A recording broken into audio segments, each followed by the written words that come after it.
মাধ্যমিক পরীক্ষা 2025 বাকি আর একটি বছর।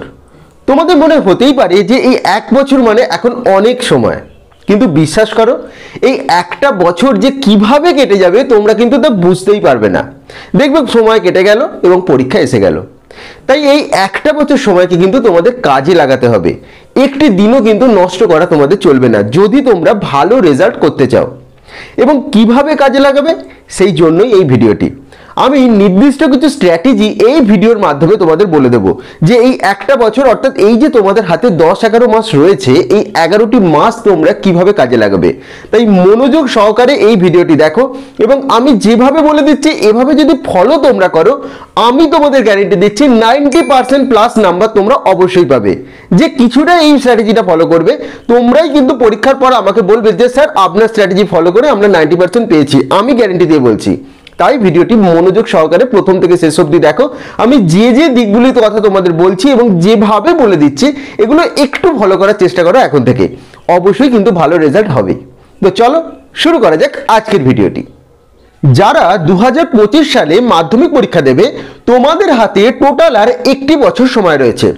এই ফেব্রুয়ারি মাস থেকে পরের বছর 2025 সালের ফেব্রুয়ারি মাস পর্যন্ত এই যে টোটাল সময়কাল, এই টোটাল সময়কালকে তোমাদের সুবিধার জন্য আমি 4টি পর্বে ভাগ করেছি এবং 4টি পর্বে কি কি কাজ তোমাদের করতে হবে সেগুলি তোমাদের বলে দেব এবং তারপর এই 4টি পর্বের সময়কাল আমি তোমাদের বলে দেব। 4টি পর্বের মধ্যে প্রথম পর্বটির নাম আমি দিয়েছি বই পর্ব, দ্বিতীয় পর্বটি হলো বই, টেস্ট পেপার সলিউশন এবং তার সাথে রিভাইজ, তৃতীয় পর্বটির আমি তোমাদের নাম দিয়েছি নিউ টেস্ট পেপার সলিউশন এবং লাস্ট রিভাইজ এবং 4 নম্বর পর্বটির নাম আমি তোমাদের দিয়েছি সাজেশন। এবার 4টি পর্ব তো আমি তোমাদের বলে দিলাম, এবার এই 4টি পর্বের সময়কাল আমি তোমাদের বলে দিচ্ছি। প্রথম পর্ব আমি যেটি রেখেছি এটি কিন্তু সব থেকে ভাইটাল পর্ব অর্থাৎ সব থেকে গুরুত্বপূর্ণ পর্ব।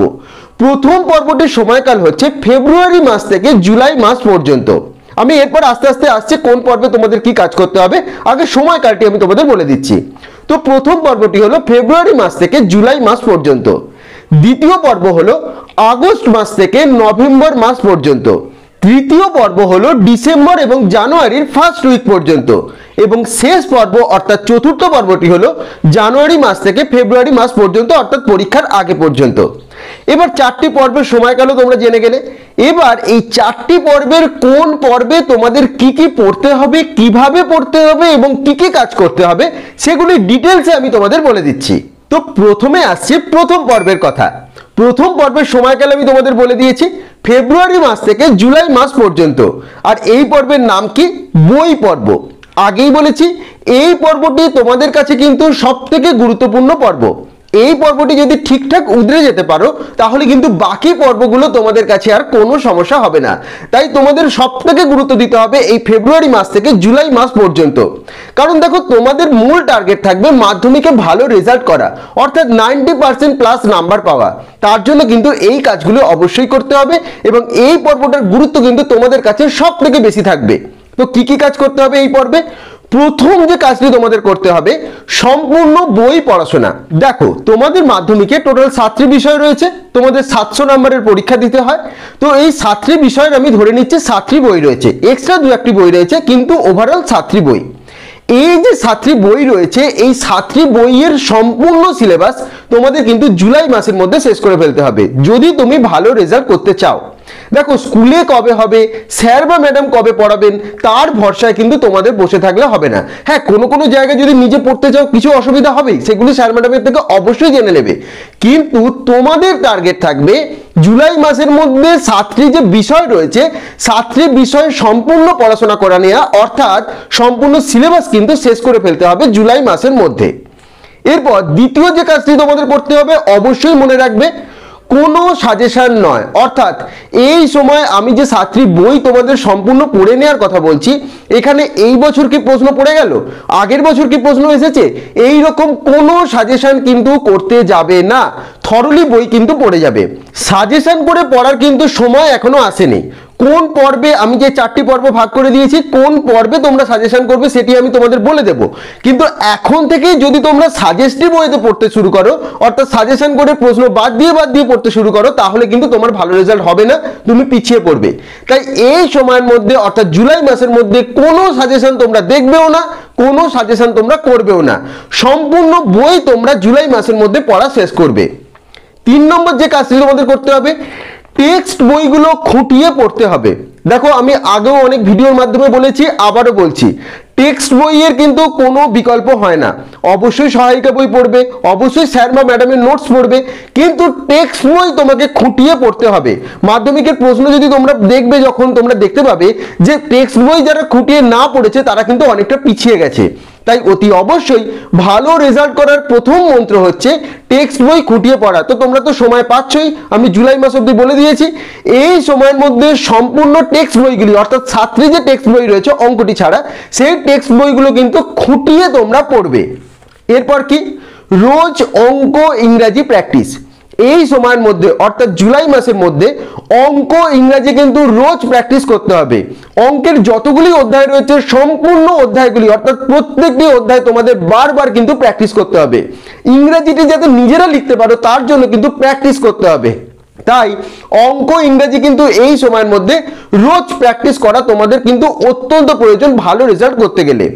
এরপরে কি করবে, যেটি পড়বে সেটি লিখবে। অর্থাৎ এই সময়ের মধ্যে ধরো কোনো প্রশ্নের উত্তর তোমরা পড়ে শুধু রেখে দেবে না, হয়তো তোমার ভালোভাবে মুখস্থ হয়ে গেল বা ভালোভাবে তৈরি করে নিতে পারলে, পড়ে রেখে দেবে না, সেটি যেটি পড়বে সেটি কিন্তু অবশ্যই তোমরা খাতায় লিখবে। সবসময় মনে রাখবে, একবার লেখা কিন্তু 5 বার পড়ার সমান। তাই যেটা তুমি এখন থেকে লিখে পড়বে, অর্থাৎ মুখস্থ করার পর লিখবে বা লিখে মুখস্থ করবে, এগুলি কিন্তু তোমাদের দীর্ঘদিন মনে থাকবে। তাই পরবর্তীকালে ভুলে যাওয়ার কিন্তু কোনো চান্স থাকবে না। তাই অবশ্যই যেটাই পড়বে সেটাই লিখবে। এরপর কি করবে, এই সময়ের মধ্যে একটি রুটিন তৈরি করতে হবে। দেখো তোমার রুটিন কিন্তু তোমাকেই তৈরি করতে হবে, কারণ কোন সাবজেক্ট তোমার পড়তে ভালো লাগবে, কোন সাবজেক্ট কখন পড়তে ভালো লাগবে, এটা কিন্তু একমাত্র তুমিই জানো। তাই সম্পূর্ণ এই যে 7টি সাবজেক্ট, সম্পূর্ণ সাবজেক্টগুলো যেন প্রতিটা সপ্তাহে কভার হয়, সেই মতো করে একটা রুটিন নিজের মতো করে তুমি তৈরি করে নাও। সেই রুটিন অনুযায়ী প্রত্যেকদিন পড়াশোনা করো, দেখবে কোনো সাবজেক্ট বাদও যাবে না বা কোনো সাবজেক্ট খুব বেশি পড়তেও হবে না। দেখবে নির্দিষ্ট সময় করে নির্দিষ্ট সাবজেক্টগুলি যদি তোমরা পড়ো, সম্পূর্ণ সাবজেক্টগুলি অর্থাৎ এই 7টি সাবজেক্টই তোমাদের জুলাই মাসের মধ্যে সম্পূর্ণ শেষ হয়ে যাবে। এর পরের কাজ কি হবে, সংক্ষিপ্ত রচনাধর্মী প্রশ্ন, অর্থাৎ এমসিকিউ এবং এসএকিউ প্রশ্নগুলি বাদ দিয়ে সমস্ত প্রশ্নগুলি প্রস্তুত করে নাও। অর্থাৎ বই পড়ার সাথে সাথে তোমাদের যে সমস্ত সংক্ষিপ্ত এবং বড় প্রশ্ন পরীক্ষায় থাকে সেগুলি তোমরা এই সময়ের মধ্যে প্রস্তুত করে নাও। বইটা তো রিডিং পড়ছোই, এখনই এমসিকিউ বা এসএকিউ প্রশ্নগুলি সহায়িকা থেকে পড়ার কোনো দরকার নেই। আগে সম্পূর্ণ বই পড়বে, তার সাথে সাথেই দেখবে সংক্ষিপ্ত রচনাধর্মী প্রত্যেকটি সাবজেক্টের প্রশ্নগুলি তোমাদের প্রস্তুত হয়ে যাচ্ছে। এই কাজগুলি তোমাদের কিন্তু এই পর্বের মধ্যে, অর্থাৎ বই পর্ব ফেব্রুয়ারি থেকে জুলাই মাসের মধ্যে তোমাদের করতে হবে। আর এই সময়ের মধ্যেই এপ্রিল মাস নাগাদ তোমাদের হবে কিন্তু ফার্স্ট ইউনিট টেস্ট পরীক্ষা। ফার্স্ট ইউনিট টেস্ট পরীক্ষাতেও কিন্তু কোনো সাজেশন করার দরকার নেই, আমি যেভাবে তোমাদের বলছি এইভাবে যদি পড়াশোনা করো তাহলে ফার্স্ট ইউনিট টেস্টে যে 2-3টি চ্যাপ্টার নিয়ে তোমাদের হবে সেগুলো কিন্তু কভার হয়েই যাবে। তাই প্রথম পর্বে তোমাদের কি কি কাজ করতে হবে তোমরা নিশ্চয়ই বুঝতে পারলে। এই কাজগুলো যদি জুলাই মাসের মধ্যে কমপ্লিট করে ফেলতে পারো, তারপরেই আসবে দ্বিতীয় পর্ব। দ্বিতীয় পর্বে কি বলা আছে, বই পড়া, তার সাথে ওল্ড টেস্ট পেপার সলিউশন করা এবং তার সাথে যেগুলো প্রথম পর্বে তোমরা পড়ে এলে সেই বিষয়গুলি অর্থাৎ এই 7টি বিষয় রিভাইজ দেয়া। এই পর্বের সময়কাল হলো আগস্ট থেকে নভেম্বর মাস পর্যন্ত। তো এই পর্বে তোমাদের কি কি কাজ করতে হবে, প্রথম যে কাজটি তোমাদের করতে হবে সব বই রিভাইজ। অর্থাৎ তোমাদের যে 7টি সাবজেক্ট নিয়ে মাধ্যমিক পরীক্ষা হবে সেই 7টি সাবজেক্টের সম্পূর্ণ সিলেবাস তো তোমরা জুলাই মাসের মধ্যে শেষ করে ফেলেছো। তো আগস্ট মাস থেকে নভেম্বর মাস পর্যন্ত এই সমস্ত বইটা পুনরায় একবার রিভাইজ তোমাদের দিতে হবে। তার সাথে 2024 সালে এবং 2023 সালে যে টেস্ট পেপারগুলি বেরিয়ে গেছে সেই টেস্ট পেপারগুলো তোমাদের জোগাড় করে নিতে হবে এবং সেই টেস্ট পেপারগুলো তোমাদের সমাধান করতে হবে।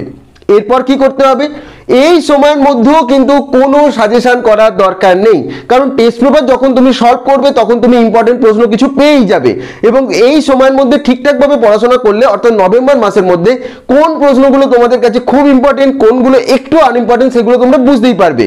কিন্তু তাও বলবো সমস্ত বইটাও এই সময়ের মধ্যে পড়তে, কোনো সাজেশন কিন্তু এই সময়ের মধ্যে করবে না। তো প্রথম পর্বে যে কি বলা হয়েছিলাম, আমি বলেছিলাম তোমাদের যে সংক্ষিপ্ত রচনাধর্মী প্রশ্নগুলো প্রস্তুত করে নিতে। আশা করছি 80% থেকে 90% রচনাধর্মী এবং সংক্ষিপ্ত প্রশ্ন তোমাদের এই সময়ের মধ্যে প্রস্তুত হয়ে যাবে। তাই এই সময়টা বইটা যখন রিভাইজ তোমাদের দেওয়া হয়ে গেল, তখন তোমরা কি করবে, এমসিকিউ এবং এসএকিউ প্রশ্নগুলো যে বাকি বইগুলো রয়েছে, সম্পূর্ণ বইগুলো রয়েছে, সেই বইগুলোর এমসিকিউ এবং এসএকিউ গুলো তোমাদের সলিউশন করতে হবে। তার সাথে ইংরেজি অঙ্ক যেমন প্র্যাকটিস করছো সেটাও তোমাদের প্র্যাকটিস চালিয়ে যেতে হবে। আর এই সময় অর্থাৎ নভেম্বর মাসে তোমাদের কি হবে, টেস্ট পরীক্ষা হবে।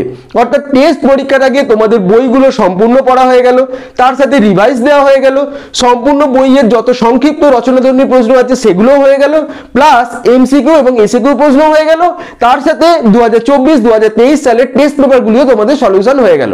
অর্থাৎ কি দেখা গেল, তোমাদের সিলেবাস কিন্তু 95% এর মধ্যেই কভার হয়ে গেল। এরপর রয়েছে আরো দুটি পর্ব, যেটার সময়কাল ডিসেম্বর থেকে ফেব্রুয়ারি মাস পরীক্ষার আগে পর্যন্ত। তো তৃতীয় পর্বটা কি রয়েছে, new test paper solve last revise. New test paper solve মানে কি, 2025 সালে যারা মাধ্যমিক দেবে টেস্টের পর তোমাদের টেস্ট পেপার বেরিয়ে যাবে, সেই যে টেস্ট পেপারটি তোমরা পাবে সেটি ডিসেম্বর এবং জানুয়ারি মাসের মধ্যে কিন্তু সম্পূর্ণ শেষ করে ফেলতে হবে। অর্থাৎ এই সময়ের মধ্যে নিউ টেস্ট পেপারের প্রত্যেকটি পেজ অর্থাৎ প্রত্যেকটি অধ্যায় তোমাদের যতটা সম্ভব সলিউশন করে ফেলতে হবে। এবং লাস্ট বারের মতো সম্পূর্ণ বইটা অর্থাৎ প্রতিটা বই সম্পূর্ণরূপে একবার লাস্ট বারের মতো চ্যাপ্টার ওয়াইজ রিভাইজ দিয়ে নিতে হবে। অর্থাৎ সম্পূর্ণ বইটা আর একবার চোখ তোমাদের বুলিয়ে নিতে হবে।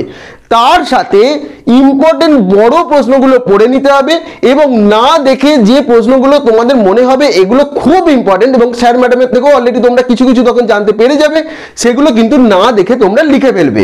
অর্থাৎ ইম্পর্টেন্ট সমস্ত বড় প্রশ্নগুলো যেগুলো তোমাদের কিছুটা আটকাচ্ছে সেগুলো কিন্তু এই সময়ের মধ্যে তোমাদের তৈরি করে ফেলতে হবে।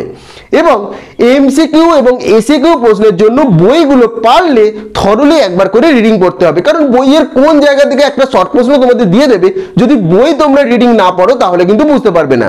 তাই এই সময়ের মধ্যে নিউ টেস্ট পেপার সলিউশনের পাশাপাশি লাস্ট বারের মতো সম্পূর্ণ বইগুলো একবার করে রিভাইজ তোমরা দিয়ে দেবে, তার সাথে ইম্পর্টেন্ট বড় প্রশ্নগুলো তোমরা তৈরি করে নেবে, যেগুলো তোমাদের কিছুটা আটকাচ্ছে বা যেগুলো খুব ভালো করে হয়েছে সেগুলোও পড়ে নেবে, তার সাথে ইম্পর্টেন্ট বড় প্রশ্নগুলো সময় করে লিখে নেবে এবং এমসিকিউ এবং এসএকিউ প্রশ্নের জন্য সম্পূর্ণ বইগুলো চ্যাপ্টার ওয়াইজ তোমরা ভালো করে রিডিং করবে এবং অঙ্ক ইংরেজি যেমন প্র্যাকটিস করছো সেই সময় প্র্যাকটিস করবে।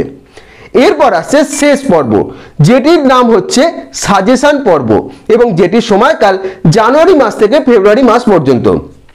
এই সময় তোমরা কি করবে, স্যার বা ম্যাডামদের দেয়া যে সাজেশনগুলো রয়েছে সেগুলো তোমাদের ফলো করতে হবে। অর্থাৎ এই সময়ের মধ্যে অর্থাৎ ফেব্রুয়ারি মাস থেকে অর্থাৎ 2024 ফেব্রুয়ারি থেকে 2025 জানুয়ারি মাস পর্যন্ত তোমাদের কিন্তু সম্পূর্ণ বই কভার হয়ে গেছে, বইগুলো অনেকবার রিভাইজ দেওয়া হয়ে গেছে, বইগুলো থেকে এমসিকিউ এসএকিউ প্রশ্নের পাশাপাশি সংক্ষিপ্ত রচনাধর্মী প্রশ্নগুলোও প্রস্তুত হয়ে গেছে, old test paper new test পেপারগুলো প্রায় সলিউশন হয়ে গেছে। তো লাস্ট পড়ে রইলো যেটা সাজেশন। অবশ্যই সাজেশন করবে, কিন্তু কি করবে, স্যার বা ম্যাডাম যে সাজেশনগুলি দেবে সেই সাজেশনগুলো এবার ফলো করো, দেখো সেই সাজেশনের মধ্যে কোনো প্রশ্ন তোমার তখনও বাদ রয়ে গেছে কিনা, সেগুলো কিন্তু অবশ্যই এই সময়ের মধ্যে প্রস্তুত করে নেবে। সাজেশনের যে প্রশ্নগুলি স্যার ম্যাডাম দেবে সেগুলো তো অলরেডি তোমাদের পড়া রয়েছে, সেগুলোর ওপর বেশি করে তোমরা জোর দেবে এবং যদি কোনো প্রশ্ন দেখো আর একটু পড়লে হয়ে যাবে সেগুলো কিন্তু পড়ে নিয়ে তোমরা লিখে ফেলবে এবং প্রত্যেক দিন যে টেক্সট বইগুলো রয়েছে একটি করে বই নিয়ে পাতাগুলো উল্টে উল্টে দেখবে এবং আর একবার তোমরা ডিভাইস দিয়ে নেবে এবং প্রত্যেকটি সাবজেক্টে প্রত্যেকটি বই এরকম ভাবে ধরে 2 থেকে 3 দিন করে ধরে প্রত্যেকটি বই কিন্তু এই সময়ের মধ্যে আরেকবার লাস্ট বারের মতো তোমরা রিভাইজ দিয়ে নেবে এবং যে প্রশ্নগুলি ইম্পর্টেন্ট তোমাদের মনে হবে বা স্যার ম্যাডামরা সাজেশনে দিয়েছে মনে হবে সেগুলো যদি আরেকটু পড়লে তোমাদের হয়ে যায় সেগুলো কিন্তু ভালো করে পড়ে নিয়ে আরেকবার করে তোমরা লিখে ফেলবে এবং যদি কোনো প্রশ্ন মনে হয় এটা তোমাদের আটকে যাবে তখন সেই প্রশ্নগুলো কিন্তু ভালো করে তৈরি করে নেবে। আর একটি কথা, ইম্পর্টেন্ট কথা বলছি, ধরো কোনো একটি প্রশ্ন তোমার একেবারেই হয়নি বা তুমি করতে পারোনি, কিন্তু বন্ধুরা ফোনে বলছে বারবার এই প্রশ্নটা করে নে, এটা খুব ইম্পর্টেন্ট, ওই প্রশ্নটা করে নে, ওটা খুব ইম্পর্টেন্ট। বন্ধুদের কথা শুনে কিন্তু নতুন করে আর কিছু পড়তে যাবে না, যেটা হয়নি সেটা আর করার দরকার নেই। অনেক অথবা পেয়ে যাবে, অনেক এক্সট্রা প্রশ্ন পেয়ে যাবে, সেগুলো সলিউশন করবে, কিন্তু বন্ধুদের কথা মতো একদম নতুন করে কোনো টপিক কিন্তু আর পড়তে যাবে না। এতে কিন্তু তোমারই সমস্যা হবে, কারণ সেটা পড়তে গিয়ে যে সময়টা তুমি ব্যয় করবে তার বদলে অন্য জিনিসগুলো রিভাইজ করলে তোমার কিন্তু বেশি উপকার হবে, এবং সেটা যদি করতে যাও তাহলে কিন্তু যেগুলো পড়ে এসেছো সেগুলো ভুলে যাবে। তাই এই সময়ের মধ্যে বন্ধুদের সাথে বেশি কথা বলে বন্ধুরা কি করেছে তুমি কি করেছো এত আলোচনারও কোনো দরকার নেই, এবং নতুন করে আর কিচ্ছু পড়তে যাবে না। যেগুলো তোমরা পড়ে এসেছো, যেগুলো খুব ভালো করে হয়েছে অবশ্যই রিভাইজ দেবে, এবং যেগুলো হচ্ছে কিছুটা হয়েছে আরেকটু পড়লে হয়ে যাবে সেগুলো পড়ে নিয়ে কিন্তু লিখে ফেলবে। এবং বইগুলোকে এই সময়ের মধ্যে বারবার পাতাগুলো উল্টে উল্টে এমসিকিউ এবং এসএকিউ প্রশ্নগুলো করে নেবে। এইভাবে সম্পূর্ণভাবে সিলেবাসটি তোমাদের দেখবে ভীষণ ভালো করে তোমাদের সলিউশন হয়ে যাবে, প্রত্যেকটি বই তোমাদের কভার হয়ে যাবে, এবং তারপরেই আসবে তোমাদের মাধ্যমিক ফাইনাল পরীক্ষা, এবং তখন দেখবে পরীক্ষায় তোমাদের কিন্তু আর কোনো সমস্যা হবে না।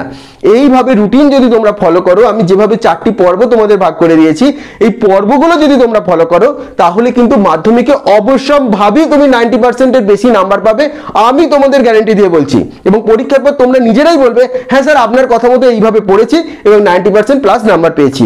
তো এইভাবে কিন্তু অবশ্যই যারা 2025 সালে মাধ্যমিক পরীক্ষা দেবে তোমরা কিন্তু পড়াশোনা শুরু করো।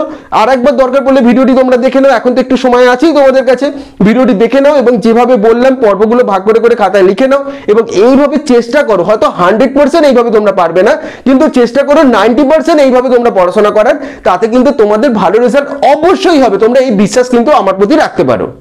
তো 2025 সালে যারা মাধ্যমিক পরীক্ষা দেবে আশা করছি এই ভিডিওটি তোমাদের ভালো লেগেছে। নিজের প্রতি সবসময় কনফিডেন্ট রেখো যে তোমার ভালো রেজাল্ট হবেই, এই কনফিডেন্ট নিয়ে পড়াশোনা শুরু করো। অনেকটা সময় হাতে পাচ্ছ কিন্তু সময়টা ব্যয় করো না, কিভাবে পরীক্ষা এসে যাবে তোমরা কিন্তু বুঝতে পারবে না। যেভাবে বলে দিলাম এভাবে একটু ফলো করে দেখো, অবশ্যই তোমাদের ভালো রেজাল্ট হবে। তোমাদের কিন্তু মাধ্যমিকের জন্য আমি শুভকামনা জানাচ্ছি এবং অবশ্যই ভালো রেজাল্ট হবে। এবং এই স্ট্র্যাটেজি অর্থাৎ যে স্ট্র্যাটেজিতে যেভাবে 4টি পর্ব ভাগ করে তোমাদের সুবিধার জন্য আমি বলে দিলাম, অবশ্যই কিন্তু একটু ফলো করে দেখো, তোমরা কিন্তু নিরাশ হবে না, অবশ্যই 90% প্লাস তোমরা নাম্বার পাবেই। তাই এই ভিডিওটি যদি ভালো লেগে থাকে অবশ্যই বন্ধুদের সাথে শেয়ার করে দিও, ভিডিওটি ভালো লেগে থাকলে ভিডিওটি অবশ্যই লাইক করে দিও, এবং তোমাদের যদি কোনো বক্তব্য থাকে অবশ্যই সেটি কমেন্ট করে জানিও, এবং ভিডিওটি ভালো লেগে থাকলে অবশ্যই কিন্তু চ্যানেলটি সাবস্ক্রাইব করে দিও। তোমাদের মাধ্যমিকের বিভিন্ন বিষয়গুলির বিভিন্ন সময় আপডেট আসবেই চ্যানেলে, তার আপডেট তোমরা সবার আগে পেয়ে যাবে, তাই চ্যানেলটি কিন্তু সাবস্ক্রাইব করে রেখো এবং সকলে ভালো থেকো।